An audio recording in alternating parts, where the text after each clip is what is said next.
Ka një mungesë me të cilën nuk mësohesh asnjëherë, një pritje që nuk mbaron.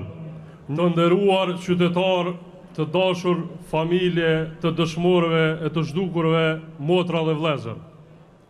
Sot flas para jush si djali Xhavet Hazirit, heroi i kombit i zhdukur vitin 1998. Një hero që doli për liri e nuk u kthye më kurrë. Ka një mungesë me të cilën nuk mësohesh asnjëherë, një pritje që nuk mbaron, një vend të zbraz në familje që nuk zëvendësohet kurrë. Kjo është jeta jonë, jeta e familjeve të zhdukurve. Këtë ndjenje kam që kur isha 7 vjeç. Por unë nuk u rrita me urrëtie, u rrita me krenari, sepse ata që nuk janë në mesin tonë sot nuk sakrifikuan për veten, por sakrifikuan që ne sot jetojmë të lirë. Ata ishin bijtë e ushtrisë lirimtare të Kosovës, ushtrisë që e ktheu shpresën në liri. Ne sot të mbledhur këtu nuk jemi familje të ndara, por jemi një familje e madhe e sakrificës.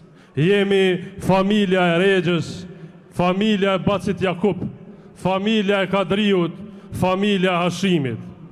Sepse kur preket sakrifica, qohemi të gjithë bashkë. Sepse sakrifica UÇK-s nuk i përket vetëm një familje, i përket të gjithë popullit. Prandaj 17 shkurti nuk është vetëm fest, është betim. Betim që nuk harrojmë sakrificën, betim që nuk lejojmë të përbaltën luftarët tonë, betim që nuk e ulim kokën para padrejtësisë, betim që e mbrojmë me dinjitet luftën e ushtrisë lirimtare të Kosovës. Ne sot ecim të lirë, por nuk do të ecim kurrë mbi harresë.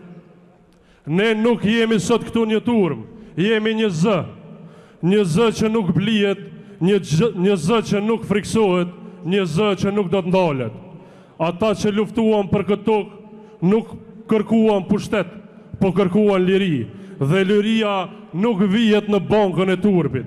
Lufta UÇK-s ishte luftë për mbijetesë dhe dinjitet kombëtar.